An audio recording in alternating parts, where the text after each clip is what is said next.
Okay, I see the participants trickling in slowly, so maybe just a couple of minutes. Welcome, everyone.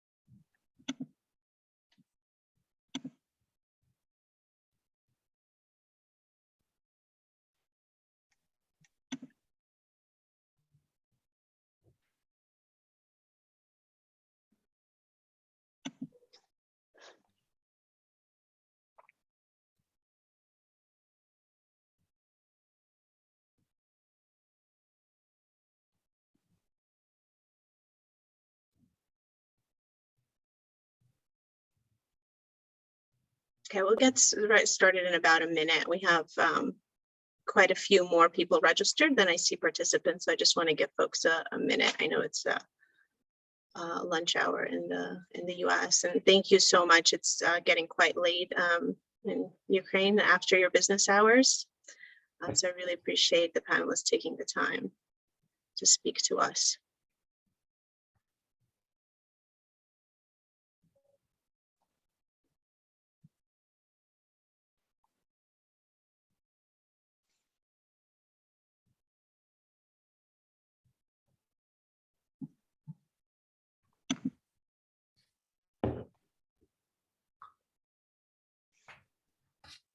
Okay, great. I think this is good for now. Let's get started. So hello, everyone. My name is Tatiana Klayman, and I'm the board chair at Impact Capital Forum. Thank you very much for joining today's event for an on-the-ground perspective and a call to action on the brutal war in Ukraine. For those of you who are new to ICF, we're an individual member organization with the mission to advance the social finance sector by providing a platform for collaboration and thought leadership. We host events throughout the year on the most urgent topics for impact investors, social entrepreneurs, asset managers, and the broader community of impact-oriented business professionals. If you're interested in learning more about ICF, you can message me during this meeting or reach out to info@impactcapitalforum.org. Today, I'm really grateful to our distinguished panel for taking the time to speak to our community. All of our panelists have evacuated from their homes in Ukraine due to the unprovoked aggression on their country, and are tirelessly working to help both other refugees and the rest of Ukrainians in their fight for freedom and survival. Tatiana Sakharuk is the Chief Executive Director of UN Global Compact Ukraine. Right now, she's in Poland, working with their partner at UN Global Compact Poland to assist hundreds of Ukrainian orphans who have been evacuated across the border. The proceeds from this event will be sent directly to that effort. We will also share the banking details if anyone wants to contribute directly. Leonid Antonenko is the first deputy chairman at the State Fund of Ukraine. He has evacuated his home in Kiev and is in the western part of Ukraine. He will share an effort of the State Fund to help thousands of small businesses across the country who are operating at a loss to help internally displaced refugees. Vlad Verchenko is the deputy chairman of the Supervisory Board at JSCB Industrialbank. He and his family have made it across the border to Romania, where they have helped hundreds of other refugees on the ground find temporary housing. In the first part of today's conversation, our panelists will share their firsthand experience of the last 3 weeks and provide some context for the conflict. For the second part, we wanted to provide some answers to the many generous offers for help from our community. So I will turn it over, and hopefully we'll try to leave some time for Q&A at the end. So you can use the chat or the Q&A function for that. I will turn it over to Tatiana first. Tatiana, perhaps a few words about the UN Global Compact for Ukraine and your work there. And then I know you prepared a presentation for us, so hopefully you can share your screen and we'll turn it over to you for that. Thank you. Thank you, Tatiana. Thank you for inviting, and it's a pleasure to be a speaker today here. Global Compact is the initiative of United Nations whose name is to involve businesses into sustainable development. I've been an executive director of this local network in Ukraine for 6 years. My team consists of 17 people. Part of them are here in Warsaw with me, and part of them are still in Ukraine, more or less safe. we did a lot of projects in Ukraine aimed to promote sustainability among business. We were quite successful, and at the beginning of this year, we were recognized as the fastly growing local network. Around 70 other local networks. Unfortunately, we were forced to close our activity in Ukraine and move to Poland just to be able to continue to work with businesses and help people in Ukraine. Thank you so much. Yeah, I guess maybe we'll just do introductions and then we'll turn it over to your presentation. Tatiana, are you able to share your screen for your PowerPoint? If you give me the right. Yeah, we'll give you a minute and then I'll let Leonid and Vlad just introduce themselves as well. Leonid? Yeah, hello, everybody. My name is Leonid Antonenko. I'm the Deputy Chairman of the State Property Fund of Ukraine. The State Property Fund is the governmental agency whose chairman is appointed by the parliament and whose deputy chairman are appointed by the Cabinet of Ministers of Ukraine. We have 1,100 employees all across the country, with the presence in each oblast of Ukraine, in each regional center of Ukraine. The key task of this governmental agency is privatization of the state property, lease of the state property, and also we are in charge of running the state enterprises which are being transferred by the ministries to the State Property Fund for further privatization. We are also the regulator for the evaluation activity, and that's basically what we do.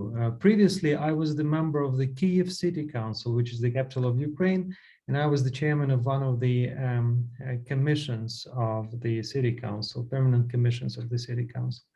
Before that, I chaired one of the departments in the Central Bank of Ukraine, and before that, I was the lawyer in one of the law firms based in Kyiv.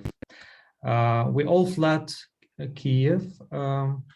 I arrived here to the Carpathian Mountains in the western part of Ukraine on the 26th of December, and since then I've turned my hotel room into my office where I work drafting the governmental regulations on how to run the affairs of the State Property Fund in the military time.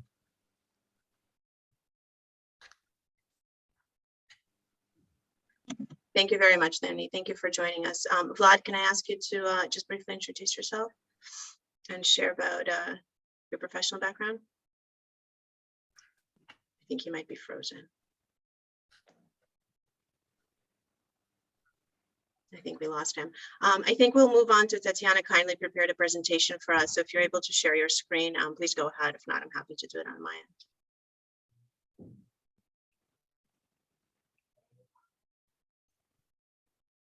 Okay, do you see it? Yes. Perfect. So on 24th of February, everybody in Kiev woke up at 5 a.m. because of sounds of explosions in the city. And today is 23rd day of this horror. This is how we celebrated 16th of February with my team. We just launched the third year of Young SDG Innovators program. This year we were quite lucky. We involved 10 biggest Ukrainian companies into this program, and our task was to help companies to put their challenges into real actions to promote sustainability in those companies. We did this event in the newest R&D center of one of our participants, and just in few days we stopped our activities. Some history. In 2014, Russian Federation started their aggression against Ukraine and entered Crimea and Donbass and Luhansk regions. At that time, I was settled in Donetsk, and I've spent 2 nights on the attacks before I left Donetsk and moved to Kiev. In 8 years, I did the same from Kiev. Consequences of the war in eastern part of Ukraine, you may see here. In accordance with the statistics, 14,000 Ukrainians died and 25,000 were injured. But these figures in reality are much bigger, unfortunately. A lot of people suffer while Russian people trust Russian governance and believe that their actions are correct. For 8 years, we have been fighting against Russia for our territorial integrity. And for 20 days, we fight against Russia for our right to live. There is the capital of Ukraine, Kiev. On the upper right corner, you may see a house. It was damaged on 25th of February, and floors from 16th to 21st were damaged completely. And my brother's house is the very next building to this one. This is not a fake, as Russians usually say. On 1st of March, Russian troops destroyed the Kiev TV tower and Babin Yar, the memorial of Holocaust. Here is city center of Kharkov, the second biggest city.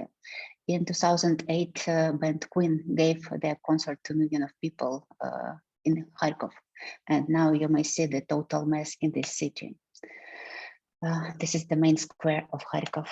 And here is the damages in this city too. The newest building cars a lot of civilians who died out of those bombings and attacks. This is Borodyanka, the very small city around Kiev.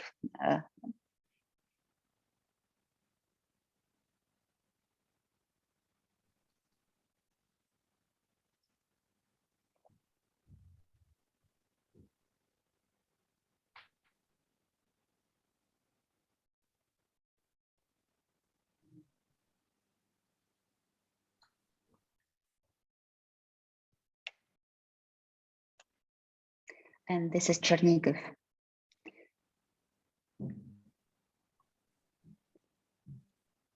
This is a small city on the border between Ukraine and Belarus, and it was almost wiped up from the map quite often.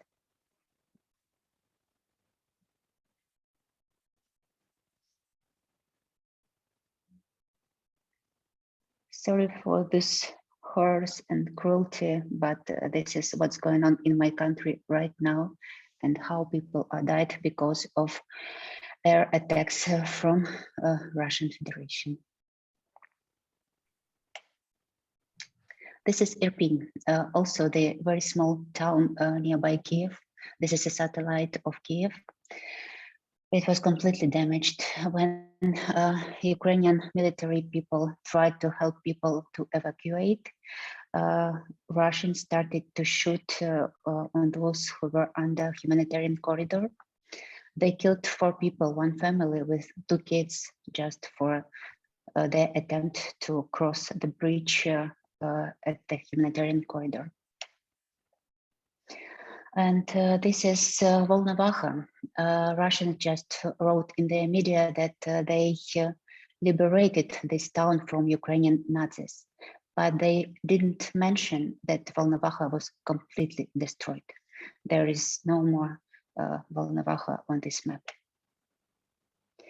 Public resistance. This is how people protest against Russian invasion. They try to stop Russian tanks barehanded.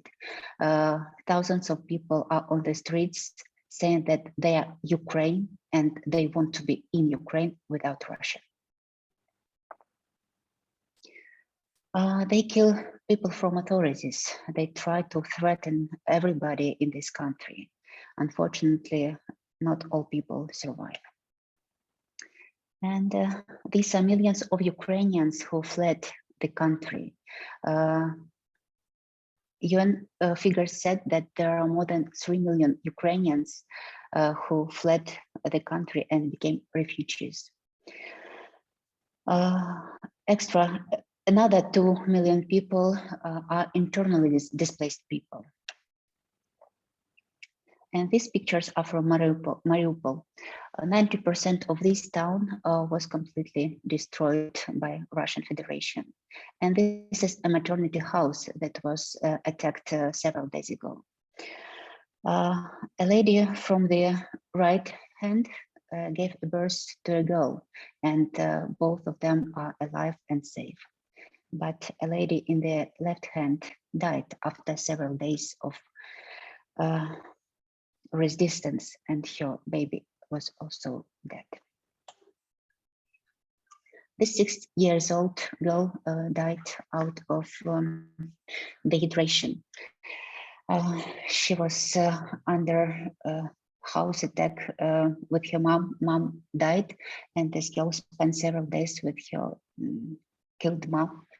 And after all efforts of doctors, she died too.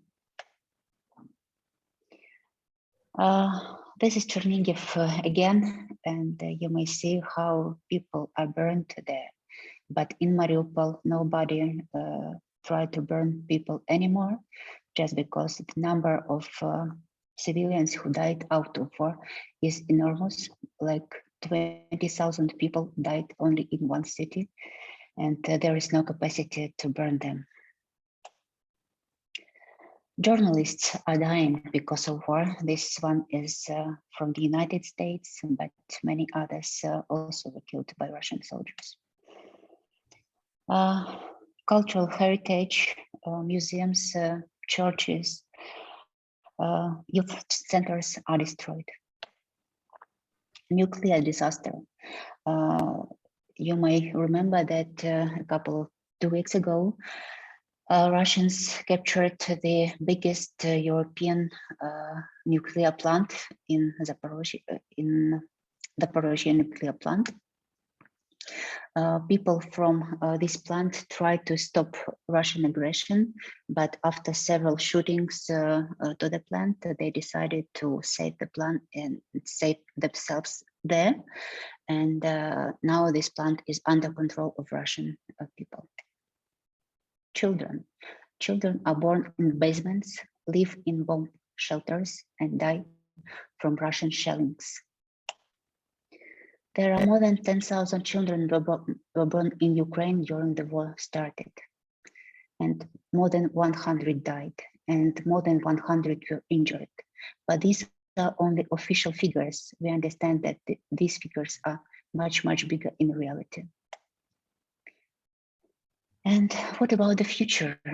We need more than $100 billion to reconstruct the infrastructure that has been damaged by Russians. We know that more than 50% of small and medium enterprises closed their job in Ukraine, and only 13% try to provide their services and products in Ukraine further. We need to close our sky. We need support of all countries in that, because this is the place from where we receive the biggest damages of my country. We can protect our country on earth, but we cannot protect it from the air. And when you ask me, what should others do? Just help us to resist. Thank you.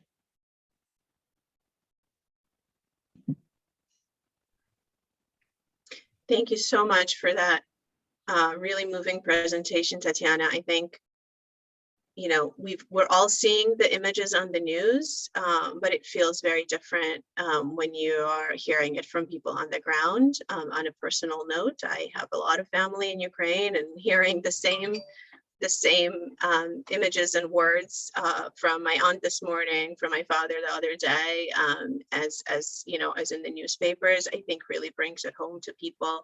And I just want to say to our community, thank you for not looking away. This is a huge tragedy. And if, as impact professionals, my own opinion, and I think of others, this is the place to have an impact. I will ask Vlad, I think cut off in the middle previously. Maybe Vlad, if you can give us an introduction, just a brief intro, your professional background, but then also we'd love to hear about your journey in the last few weeks. I know you made it out with your family towards Romania and have been assisting refugees there. So if you can share that experience with us. Tatiana, I don't know if you can stop sharing the screen.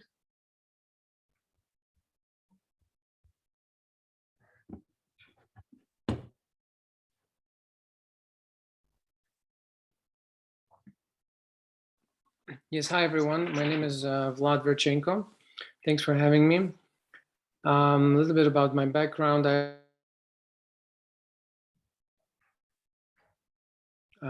started working in investment bank, Dragon Capital. Later moved to a commercial bank where I currently serve as a deputy chairman of the supervisory board. And my family and I, so I'm not a Ukrainian citizen, so I was able to evacuate my country, now I want to say my country exactly. I wish I could evacuate my family to the Romanian border, together with my parents who arrived from Canada just 6 months ago. They've actually moved from Canada to Kiev to stay with us. The irony was that they had to flee within 6 months the country as well. So we decided to go to the Romanian border because the Polish border at that time, within 2 days after the war, was already super busy, and the lines were extremely long. And because we have a 6 month old child, we decided to go to Romania, which we thought the border would be much quicker. Unfortunately, it wasn't. And as many people suffered, we also went through the same thing. 3 days we were in the car driving, and a day and a half sleeping in the car, basically by the border. And it's hard to describe, of course, what everyone went through, not just us. It's very difficult to express the pain and the anger and the fear that everyone has experienced, from infants to senior people.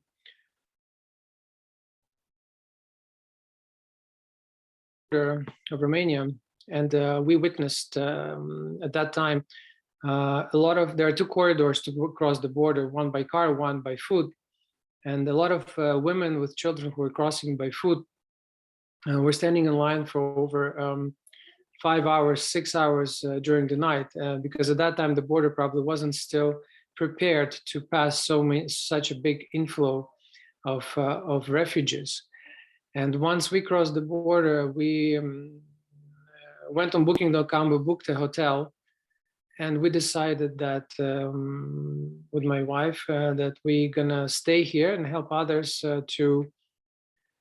to get a first refuge once they cross the border, because it is very difficult once you arrive from Ukraine, once you make your journey from anywhere in Ukraine to the border finally. It is very important to get proper assistance, to get proper instructions, and to help basically women, because there's mostly women with children, to plan their future journey.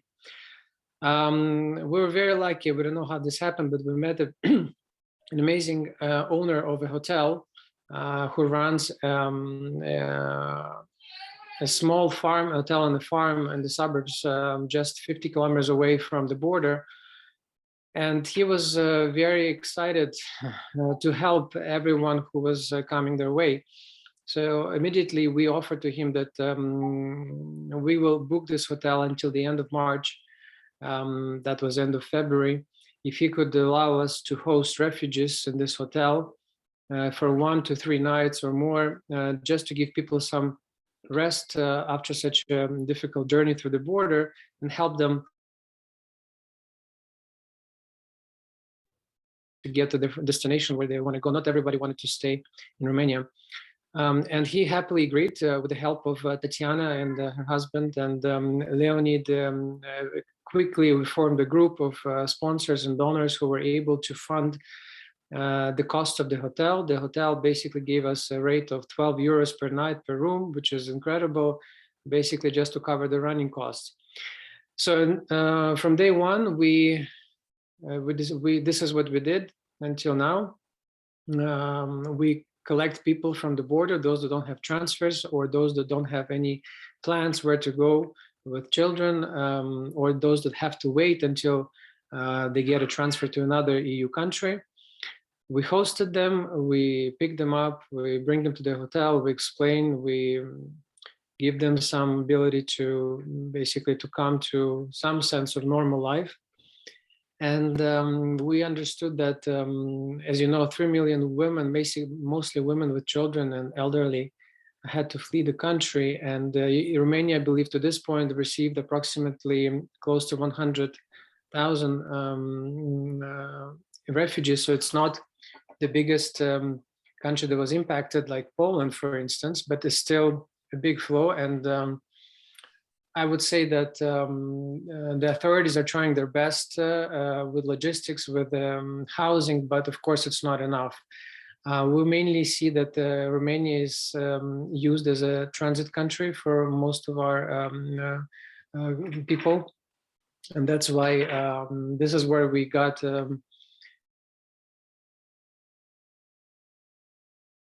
one who comes, who calls. And interestingly enough, we also have a big connection of men who left, who stayed in Ukraine, and they want to, and they use us as a channel of communication with their families as well, because they're very worried naturally when their wives and their children just go to another country, sometimes without a car, sometimes just walking through the border. So, so far our initiative is to continue funding this hotel to help people give a refuge for short term, just to understand where they're going to go further.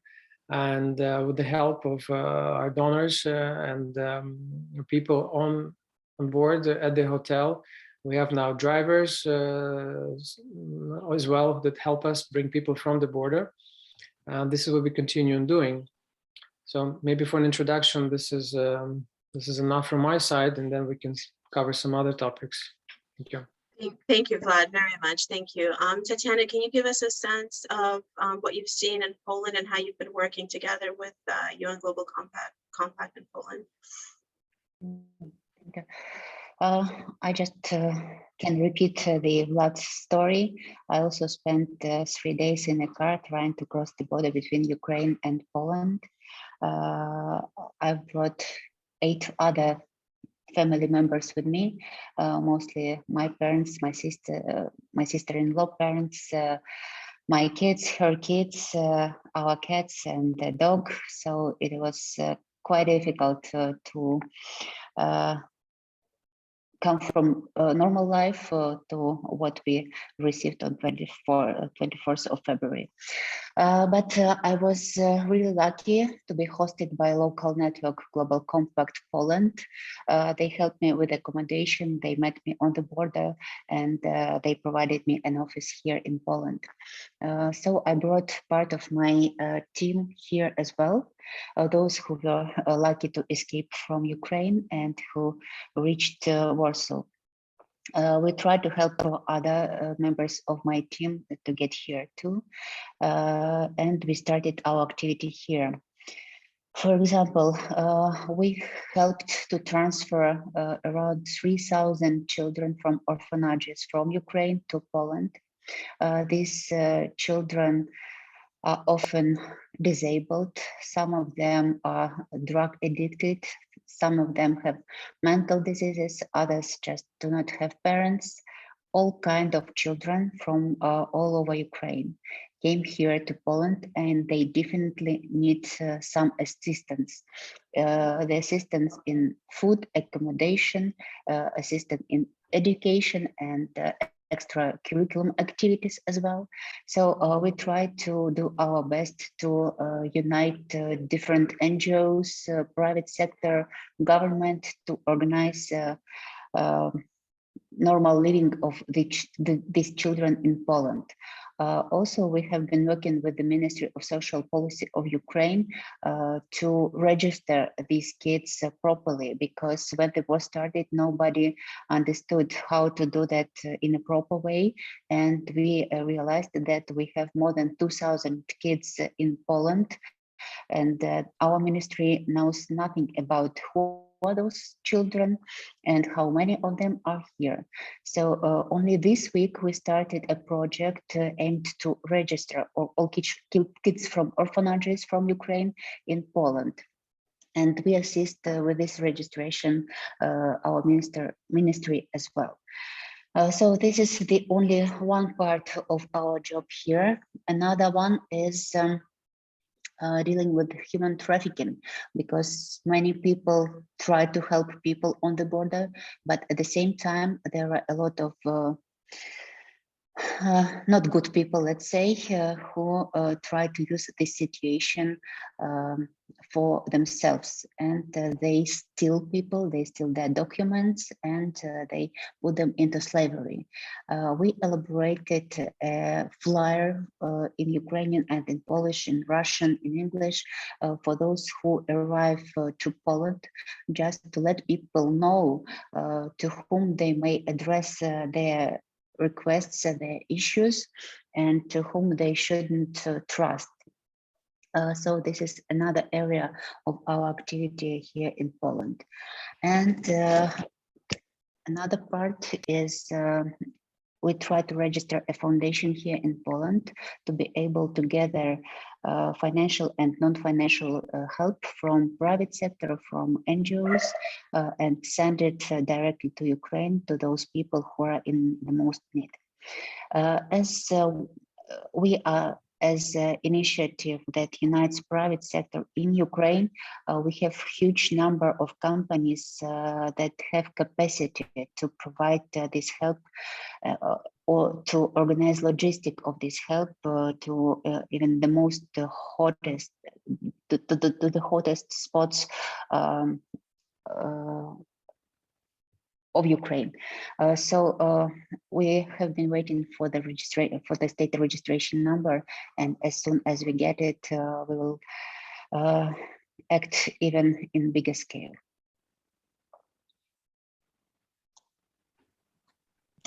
That's great. Thank you so much. I have just shared in the chat with everyone the direct donation for Global Compact Poland. It is currently not operating under 501c3. We're going to try to work to figure out if we can accommodate that. But as you hear from Tatiana, the need is very urgent. So I would urge anyone for whom 501c3 is not a significant consideration to just send a direct wire transfer, and the information is there in the chat. I've also put together, I also put in the chat the GoFundMe that we started for Vlad and his hotel in Romania. It's already been funded for now, but in order to keep his effort going, we can continue funding it. So thank you for that. We'll circle back, obviously, to other humanitarian efforts, direct humanitarian relief efforts. Leonid, I would love to hear from you the work that you are doing or looking to do to support small businesses who are helping internally displaced refugees currently. My story was that I evacuated, taking the decision on my own from Kiev, but unfortunately there was no guidance from the government, and there was basically no guidance from me as the deputy chairman of the State Property Fund to the people who report to me. So everyone fled in their own ways, in their own direction. And as we came to senses after the initial shock, we started calling each other and started to launch some spreadsheets on Google Docs, collecting information from people down the hierarchy in our organization and finding out if everyone is okay. And in one of my departments, subordinate to me, there were people who decided for some reason to go north of Kiev to some villages where their parents lived, and that was a fatal decision because some people are get trapped in those villages because those villages are now occupied, and the most recent reports which I received from some of those people that they are still in some basements of those village houses without water, without electricity, with the very rare occasion to basically have an opportunity to make a call. So this evacuation, it was absolutely an orderly effort of the people who were left to their own. But now we are trying to put our efforts together, and we got ourselves connected to the system of government connection using the electronic signatures generated by the bank, basically, where we have our accounts. And this is how we found our way out of this nightmare. The government started to work in terms of what we did. We on the first day of war, on the 24th of February, we came to the offices in the State Property Fund in Kiev, just to look into each other's eyes and trying to realize what happened, and will Kiev be the city which will be attacked. We didn't realize that the next day we will basically have to flee because the missiles hit some targets in the city. So people didn't ask any questions to each other. They just decided for themselves that they need to flee. Yes, so we decided on that 24th of February that we will cancel all the electronic auctions which we announced before that day, and that we put on hold everything that we've been done, that no electronic auction on lease or on privatization will be announced in the coming weeks. That was the letter that we sent to our territorial departments across the country. And that was basically the last official communication between all of us that we had. So this governmental agency haven't been operational since the 24th of February. I would assume that a lot of businesses that rent state property from us have not been operational either. That is why we came up with the decision for the Cabinet of Ministers of Ukraine that all tenants who are located in the areas affected by war, and this is basically all our southern oblasts, Odessa, Nikolaev, Kherson, Donetsk, Lugansk, and all our eastern regions, which is Donetsk, Lugansk, Kharkiv, and Dnieper, and all our northern regions, which are Chernigiv, Zhytomyr, Rivne, and Volyn, all those regions which share the joint border with Belarus. The tenants who are located there will be exempt from making payments to the state budget for the property that they rent. In the previous year, we collected the record high amount of lease payments. It was 1.6 billion hryvnias, which came to the state budget, and a similar amount of money which came to the entities owning the relevant assets. This could be seaports, international airports, universities, hospitals, state companies, everything which is owned by the state. These are, I would say, the clients with whom we work. But apparently this year there will be a catastrophic drop in returns on the leases.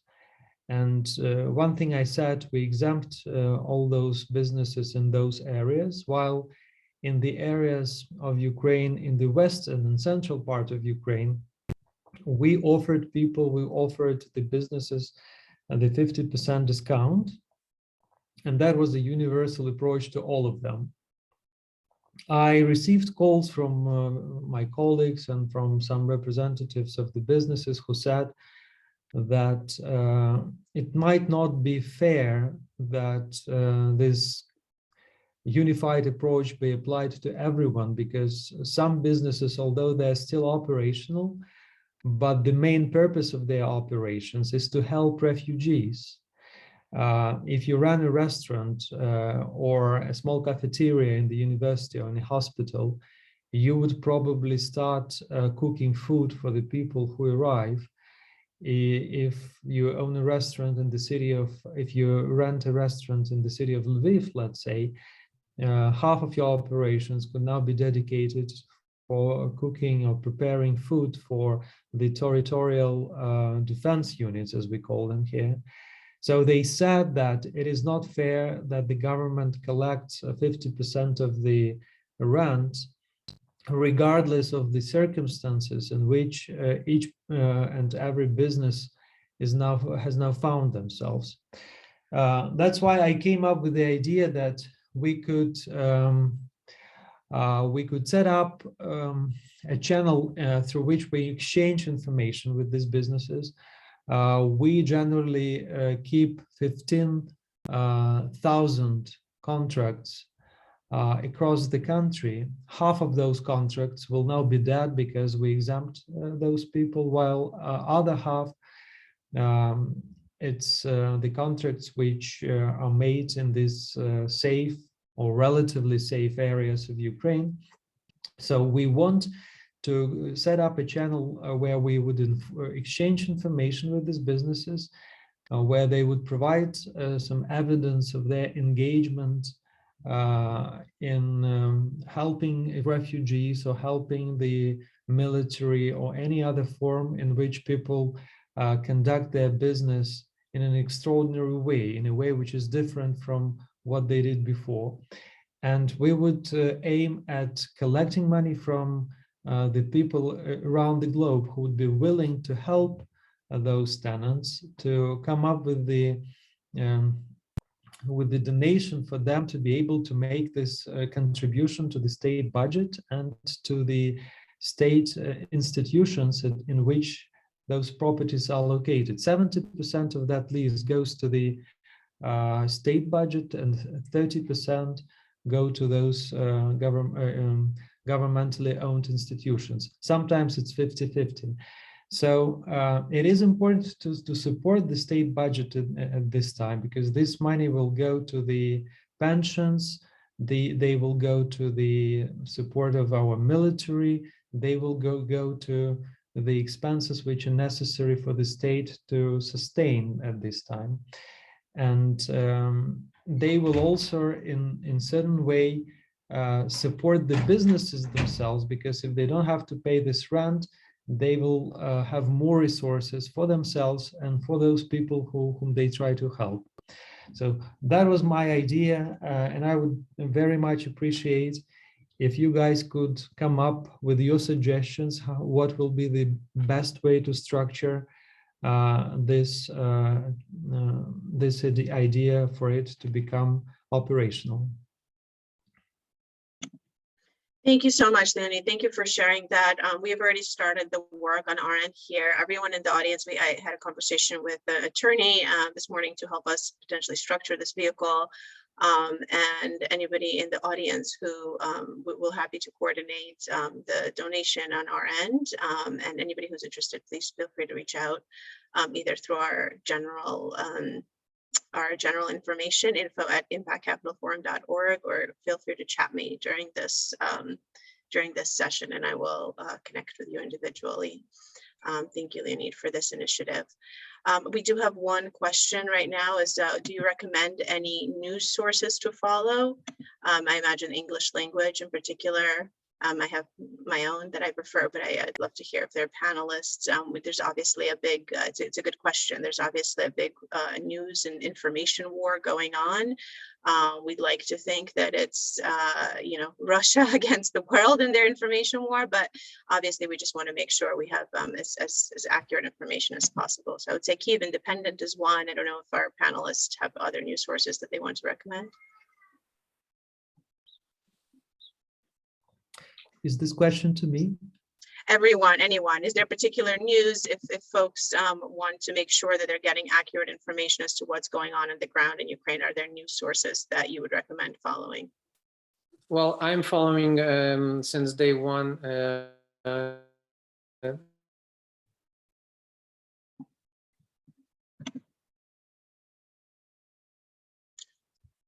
So while Vlad gets his reception back, so Kyiv Independent is an English language news a lot of source. things, but I think there is. I'm not sure. Can't say right away, but I'm using the Russian Ukrainian version. Yeah. Could you say it again, because we lost connection with you, Vlad? The name of the channel, you mean? I can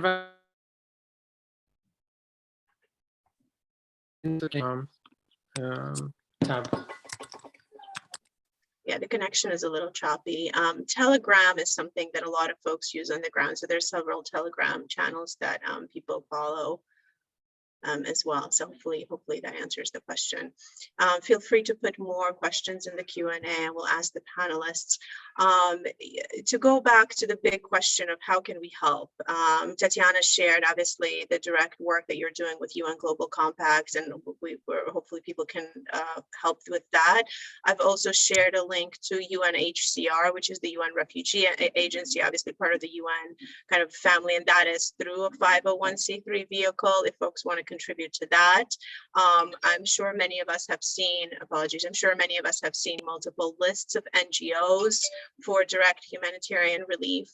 And as well as, as business professionals and investment professionals, is there anything else from all three, open question to all three of you, is there anything else in terms of how do we prioritize what we can do to help? You asked for, closing the sky. Tatiana, that was part of your presentation. Should we be lobbying, is your request to lobby our elected officials to provide, closing the sky obviously has a lot of implications. Should we be lobbying our elected officials for direct military assistance? Is there anything we can do as a private sector for, in addition to humanitarian relief, sort of assistance to support the Ukrainian economy, and anything else in terms of helping us prioritize in any order, whoever wants to answer that. Well, as I said, if the question goes to me, we will be prepared to use one of the funds operated by the law firm in which I previously worked, I guess. They already announced that they will switch the focus of the work of that fund, благотворительный fund, how you call it in English? Philanthropic fund. Philanthropic fund. They will switch the focus from helping people affected by COVID to helping people affected by war. Then we were thinking of, we have the website, which is arenda, which is lease.gov.ua, and this site has basically the information about our tenants, has the draft we uploaded the lease agreements we make with them, and it has a lot of filters helping people to navigate in this lease contract and so forth. So we were thinking of creating a section on that site whereby we would establish a direct link with the tenants so that they could upload their application for help if they need this help, and where they could upload the information about how they are being active outside their regular business, and in view of their circumstances, which they set out in their application forms, we were thinking of using the funds that we will be collecting from the donors willing to help in order to make a direct payment to the state budget on behalf of those tenants, contributing the appropriate portion of the land of the lease payment that they have to make under the agreement. That will help, as I said, to those small businesses, and that will also help to the state budget to run its business. Understood. Thank you. Well, I Yeah, can say maybe towards, it would be, sorry, go ahead. yeah, maybe it would be appropriate to mention that the amount that we are looking at would be $1 million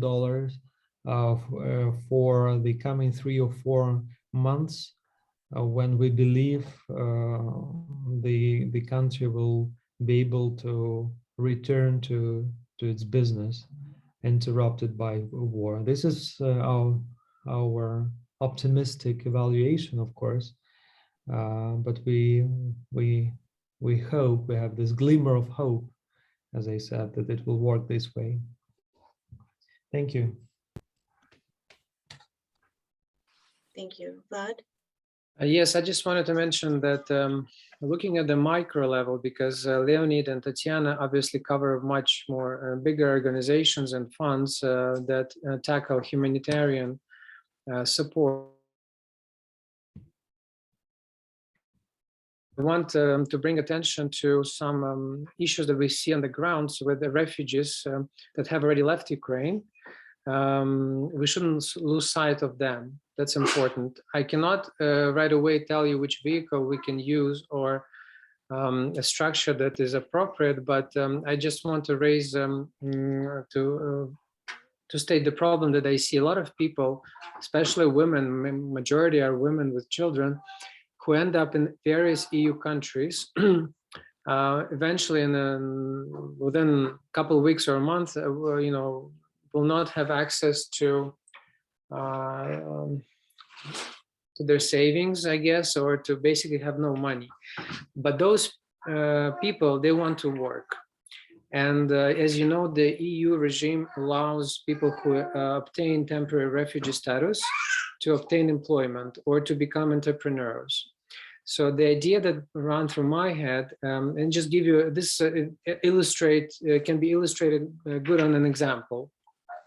So if you go through any group in any country, be it Romania, Switzerland, or anything else, every third or fourth advertising for jobs, or basically people that look for jobs, are like, for instance, women who are specialists in that worked in beauty salons, for instance, that do just things like manicure or whatever. So every one of them is looking for a job. And imagine if we are able to set up premises where you can hire 5 or 10 of these women who can provide these services to locals, and maybe some of these profits can be donated to the funds that you guys are suggesting, to the state of Ukraine to help the military and others. So the problem that I'm trying to highlight is that the 3 million people who fled the country will not have access to social assistance right away from the state where they are at the moment. And this could create a big problems for them, for their families who stayed in Ukraine.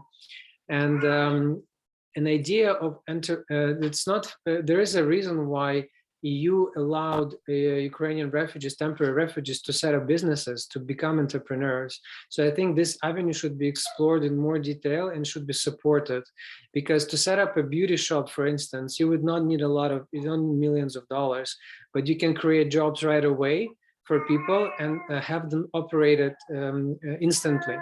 So things like ideas like that could come from various industries, I think would be very helpful and could relieve a lot of financial pain currently suffered by those refugees. Thank you. Thank you for that perspective. I want to ask a question that has been a big one in the business community here is your opinion, anyone, on sanctions and how much sanctions and divestment from Russia and how much effort people should be putting into, making sure businesses leave Russia, don't do business with Russia, divest their portfolios, and how effective is that, if you have a perspective on that, and is that sort of a worthwhile goal for people, where people should concentrate their attention, or rather than humanitarian efforts or supporting Ukraine directly? Yeah, I would say this is effective. I subscribe to the Telegram channel of a guy who used to be the minister in the cabinet of ministers of Ukraine. He is now an entrepreneur, but he is doing this campaign on putting pressure on the international corporations, multinationals, which did not stop the operations in Russia. And I just received a couple of hours ago a list of such businesses, some of them in New York, where they say that they will invite people to the headquarters of those businesses tomorrow, a day after tomorrow, on Monday, to basically protest against their decision not to withdraw from Russia. So if you give me a second, I will just tell you when it's going to be, when those meetings will take place, and which particular businesses and in which cities of the United States, for instance, they will occur. Yeah, thank you. We've seen a lot of that, and obviously, for lack of military involvement, the West has chosen to impose very significant U.S. sanctions, but a lot of it is in the implementation, in addition to the regulatory floor. I would say. It says it's going to take part next week, and it's Colgate-Palmolive in New York and Johnson & Johnson in New Jersey. That's basically the businesses which are located in the United States. In agri sector, this is Dow Chemical in Michigan. All others are outside of the United States. Great, thank you for that information. Okay, Vlad, did you want to say something? Yeah, well, I can just say a question regarding sanctions. I think it's fair to say, as we obviously see that the sanctions have a lag effect. Obviously, we see that it's beginning to work, but is again a bit too late, and the aggression is already here. The war has already taken lives of many children and people, and I think more sanctions obviously are needed to break the back of the Russian economy, so that people can finally take to the streets, because we always ask the Russians to go to the streets and protest. So we see that the only thing that can take them to the streets is the desire to buy US dollars.